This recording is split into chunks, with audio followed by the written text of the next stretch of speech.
Welcome to the Hammer Territory Podcast. My name is Shawn Coleman. Hope wherever you are and wherever you are listening, you are having a great start to your weekend, a great end to your Friday night, a great start to your Saturday. And I can tell you this, in terms of results on the field, it's a pretty positive time to be a Braves fan. 2 straight wins, and it's 2 wins in which our offense, had a bit of life, had a bit of success. We'll break that down from a 7-3 victory over the Tampa Bay Rays to get a win in the series opener, plus the latest when it comes to the fact that when the Braves get any type of positive momentum, it seems like that they've also got to couple it with some type of negative development. Of course, this time around, it was Michael Harris II leaving the game early with a hamstring injury. We'll cover all that in this abbreviated version of the Hammer Territory Podcast, part of the Foul Territory family of podcasts. My name is Shawn Coleman. You can find me at StatsSAC on Twitter. Flying solo tonight.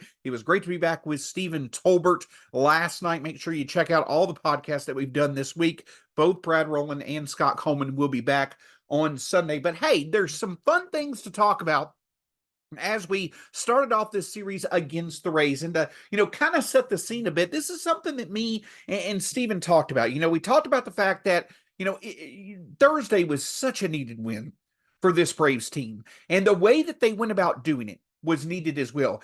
Getting some runs early. That was the big thing for the Braves. That was what was such a defining characteristic of all the Braves' success in 2023 offensively, was the fact they were so good at getting the lead early. Well, that's what they did on Thursday, and they were able to maintain it despite a bit of a comeback from the Orioles. Well, that's exactly what they did once again, and in even better fashion on Friday evening. Chris Sale was on the mound. The Braves, I think, even though Ronaldo Lopez has had, a lower ERA this season, I think some would think that Chris Sale probably has been the Braves' best starter this season. So you had to feel comfortable with Chris Sale on the mound for the Braves against, again, a Rays team that was struggling offensively. Me and Steven talked about a big factor coming into this series against the Rays was the fact that both the Braves and the Rays had so many of their players who were struggling through the first 2 months of the season offensively. Well, the Rays actually got off to a better than expected start against Chris Sale. He only allowed 1 run in the first inning off an Ahmed Rosario double, but it looked like that the Rays could have scored more, but thankfully Sale was able to keep it to only 1 run. And then that's when the Braves bats came to life. A 5-run first inning for the Braves, allowing for them to get off to a 5-1 lead. Of course, the big hit, Marcell Ozuna for the second straight day. Again, I don't feel that it's going out on a limb at all. I don't feel it's far-fetched to say Marcell Ozuna has a case to be in that top 5 of the MVP conversation so far in the National League. But Marcell Ozuna for the second straight day connecting with the big hit, a 3-run homer, 19 homers, 60 RBIs for him through 67 games so far this season. He has just been an absolutely magnificent force in the Braves lineup. That gave him a 3-1 lead. And then, of course, Matt Olson getting an extra base hit. But perhaps the biggest development of all, talked about it again yesterday with Steven. The biggest development of all, a RBI extra base hit off the bat of Austin Riley. And then after the 5th run scored on an error by the Rays, Austin Riley came back in the second inning and launched a 420-plus foot home run. We talked about it on yesterday's podcast. Austin Riley is making hard contact at similar levels this year as he's done in the past. But the big difference is that so many of the balls that he's putting in play at 100 miles an hour or better have been on the ground. Half of them this season. But in this game, he was finally able to get a few of his hits into the air. His double went for 108 miles an hour. His home run went for 107 miles an hour. We saw the Austin Riley of old. The elite Austin Riley showed up and made the difference in this game, and that allowed for the Braves to get the 7-3 victory. And that's where, it starts and stops with this Braves team. I've said it multiple times. The biggest factor that needs to change for this offense to really get going back to where it needs to be for this Braves team to truly be in the conversation about a championship pursuit this season, it's Austin Riley getting back to being Austin Riley. Last year, when we were so historic, the biggest reason why we had 3 top 10 MVP candidates: Acuna, Olsen, and Riley. This year, it's Ozuna who's been the constant MVP candidate. We know Riley and Olsen can perform at that level, and that's exactly what we saw tonight. The big bats, Riley, Olsen, as well as Ozuna, stepped up and showed out tonight. And the big hope for the Braves is that the past 2 games can really be a reference point that can get that middle of the order going. And if that middle of the order can get going, this Braves team with their pitching can get back to winning and winning frequently. Of course, Chris Sale, 7 innings pitched, gave up 5 hits, 7 strikeouts. Again, not his best stuff. But the thing, again, that stands out about Chris Sale, about Ronaldo Lopez, about Max Fried, they consistently, even if they have a bad inning, even if they have, they give up a home run or they give up a big hit, that scores multiple runs, each and every one of them have been so efficient in being able to limit the damage and get back on track to put the Braves in a position to win, even if the offense has struggled for more often than not to get the job done here recently. But Chris Sale was outstanding. But once again, it is so good to talk about the fact that the Braves have now won 2 games in a row after losing 5 straight. And a big reason why is because of the offense. One thing I can tell you is that the Braves are a lot more fun to watch when their offense is going than when it struggles. But no matter where you want to see the Braves, whether their offense is struggling or not, SeatGeek is the best way for you to be able to do that, whether it's in Atlanta or perhaps if you want to go to a visiting ballpark like Stephen Tolbert has done here in recent days. The best place for you to consult is SeatGeek.com. It's the best place when it comes to the number one spot when it comes to finding tickets for MLB games, and they happen to be a new sponsor of the Foul Territory family of podcasts with over 28 million downloads, as well as over 70,000 events that you can choose from. It's a great place for you to go, whether it's sports, concerts, festivals, what have you. And the great thing about it also is that they're going to have a rating system for your tickets. Green means good, red means not so good, and it's on a 1 to 10 scale. So SeatGeek is going to make sure that not only is it a source for you to get the tickets that you want,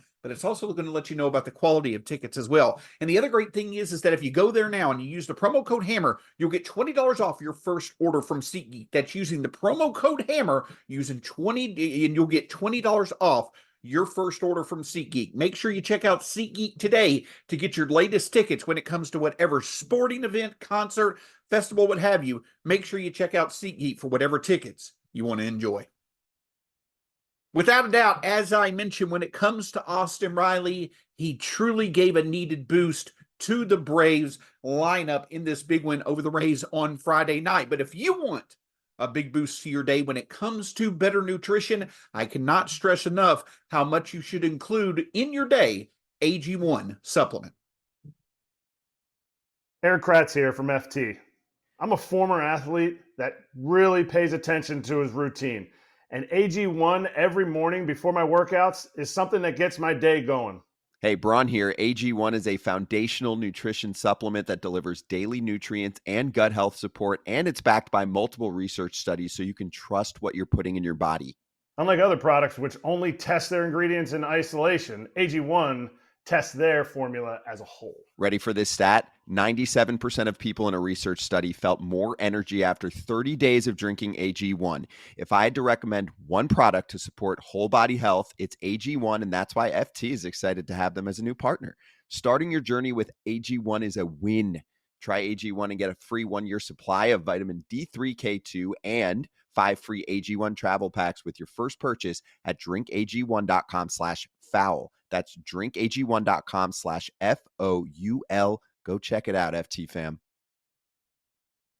So, of course, as mentioned, the offense getting going was a big development from Friday, big development from Thursday. Cannot overstate enough how awesome it was to see 2 straight games, 2 straight wins, where the Braves scored 5 or more runs, where the Braves got 10-plus hits, and where the offense played its part in a big win. And again, once again, it was great to see Chris Sale as well. But perhaps the biggest storyline of all, despite the offense leading to a second win, was unfortunately the fact that Michael Harris II, who I believe had his first 6-game hitting streak since the start of the season. It may have been 5 or 6 games, but Michael Harris, who had kind of started, really not heating up, but he started to, have better luck when it comes to putting the ball in play, getting on base. He's been a catalyst for some of these run scoring opportunities over the past few games. Unfortunately, in the first inning, as he was going from first to third, he pulled up and he immediately was taken out of the game with what the Braves later described as hamstring tightness. Now, don't want to speculate, not a medical mind myself, don't want to speculate as far as, what the duration of time will be that it'll take for Michael Harris to get back to 100%. But the fact that the Braves came, after the game and immediately said he's going to the IL, he's going to have an MRI, that's pretty noteworthy. That definitely means that it looks like instead of being day to day, this at the very least is going to be a week to week type of development. And of course, with the hamstring, not only is it this initial injury that you have to be concerned about, you obviously want to make sure also that when it comes to the healing process for hamstrings, you give it the time that it needs to recover so it doesn't pop up again. So it certainly seems to be the fact that with Michael Harris II, we're going to miss him for, a decent amount of time. And it's just, something that, you've come to expect this year, unfortunately. It just, again, seems that when the Braves, again, have this positive stretch, when it finally seems as if they're starting to break through and seem like the Braves that we expect for them to be, something occurs that, unfortunately, doesn't allow for us to fully enjoy it. And this, injury to Michael Harris II certainly is significant. I know that he struggled so far this year around a 650 OPS, but again, he started to show some life, started to show some better at-bats. And of course, when it comes to Michael Harris the second, we know there are a few outfielders in the game that have the potential that he does to impact the game in so many ways. Because one area that we probably are going to miss him the most is, just like he ended the game on Thursday, is his defense. How absolutely incredible he is defensively, especially with Ronald Acuna Jr. out for the season. And so with Michael Harris II, looking to miss, probably a decent amount of time. Again, we'll see, what it looks like as far and once more information is known. The next question becomes, the Braves now are down one of the most dynamic outfield duos in the game. Of course, Ronald Acuna Jr. being out for the rest of the year. Michael Harris II now is going to be out for, a decent amount of time.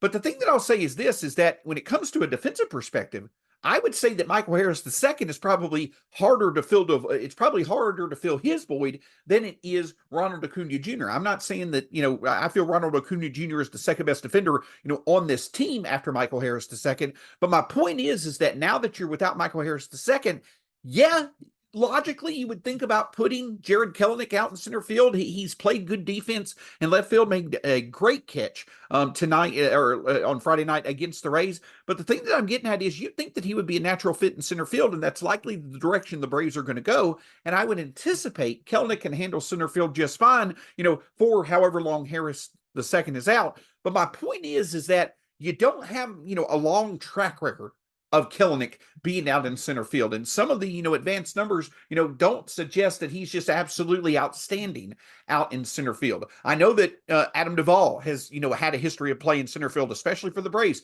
He was our main center fielder during the 2021 World Series run. But the thing is, as good of a defender as he is in the corners, numbers suggest that he's not the same out in center field. It seems as if that initially, recently signed Ramon Laureano, a veteran who had played with, the Cleveland Guardians here this season. I think he's played with them for a few years.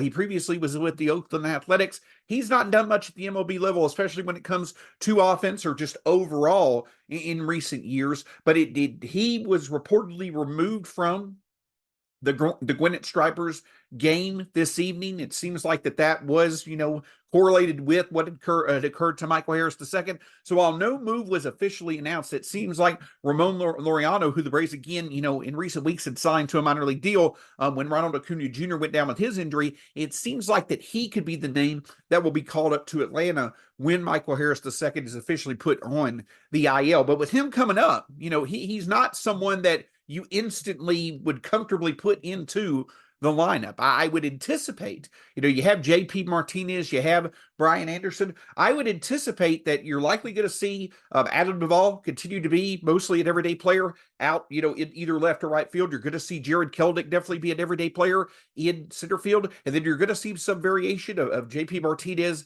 Brian Anderson, and potentially Ramon Laureano, kind of be used in different ways depending on whether the Braves face a right or a left-hander. But the point that I'm getting at is that now with Michael Harris II, out of the lineup for, at least, the next perhaps maybe few weeks, the Braves outfield situation gets a bit dire. The defense now, I would say, is probably no longer near the strength that it was when you had Michael Harris II in center field. And of course, we know while Jared Kelnick has, improved his overall approach at the plate, while Adam Duvall has looked better over the past couple of days, you certainly don't have just a straightforward, reliable option out there in the outfield because, Brian Anderson was signed a couple of weeks ago. Obviously, Ramon Laureano is going to be making, his, debut for the Braves at the major league level. So you don't have just a go-to option in this Braves outfield. The upside of the Braves outfield, especially without Ronald Acuna Jr. and now Michael Harris II, all of a sudden has taken a significant drop. And so that could definitely be something that, in time shows up, if Michael Harris is out for an extended period of time. But while we know potentially, again, that the outfield, moving forward, at least for the next few weeks, is going to be some combination of likely Jared Kelnick in center, and then Brian Anderson, JP Martinez, Adam Duvall, or Ramon Laureano out in the corner outfields, not only defensively are you probably going to take a step back, but what do you do for the lineup? Michael Harris II had been the go-to option in the leadoff spot, not only against right-handers, but, here recently, even against left-handers. My thought is that, I know that some had been talking about with Jared Kelnick's improvement at the plate, especially against right-handers here recently, he could be an option to potentially move up to that leadoff spot against right-handers, with Ozzie Albies leading off against left-handers. Perhaps Brian Snitker just wants to go with his foremost trusted hitters at the top of the order, and you've got Albies leading off, Austin Riley back in that second spot, followed by Ozuna, and then Matt Olson, and then you figure out the 5 through 9 spots in the order based off matchup. But the thing that stands out is that, now I know that Michael Harris II had certainly struggled at the plate this season, but he recently had started to show some signs of life, and he especially had made a big difference. The Braves defense this year has certainly been at a better level than it was last year, and his play in center field was a big reason for that. So both defensively as well as offensively on the base paths, and in terms of having, an at least, somewhat sensible option like Michael Harris II that could be at the top of the order for the Braves, all that is now gone for at least a few weeks. And so the Braves in multiple ways are going to have to find answers. Probably going to be some trial and error as time goes on. You hope that it doesn't sit here and in any way, shape, or form really kind of, take away from the positive momentum that we have offensively. But you certainly are going to see Brian Snitker have to make some changes to the lineup, and you're likely going to see many different variations of it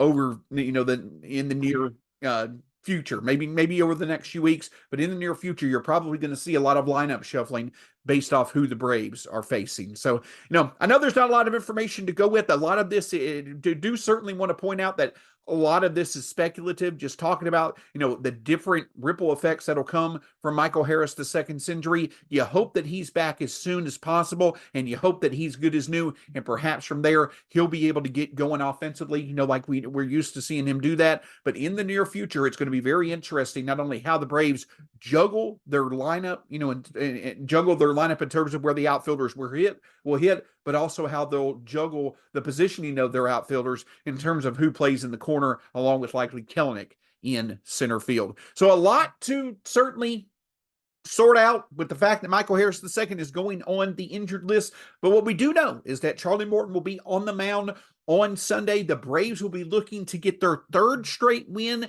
their first series win as well, in a week or so. They're looking at tomorrow would be a huge win for them if they can get the job done. Again, it'll be interesting to see how they juggle the lineup as well as the outfield, but Charlie Morton will be ready to give a good performance. And again, if Austin Riley, Matt Olson, and Marcell Ozuna can really build off these last two games and they can start performing at their normal expected levels, the Braves can start to put some needed wins together to really start to once again solidify themselves as being a clear force in the National League moving forward. Can't thank you enough for joining us here on the Hammer Territory Podcast, part of the Foul Territory network of podcasts. You can find the podcast at Hammer Territory across all forms of social media. Myself at StatsSAC on X/Twitter. Make sure that you listen in on Sunday. Brad Rowland and Scott Coleman will be back to recap the series against the Rays as well as the upcoming series against the Tigers. Until next time, go Braves. Thanks for tuning in to the Hammer Territory Podcast. We'll talk to you again soon here on the Hammer Territory Podcast.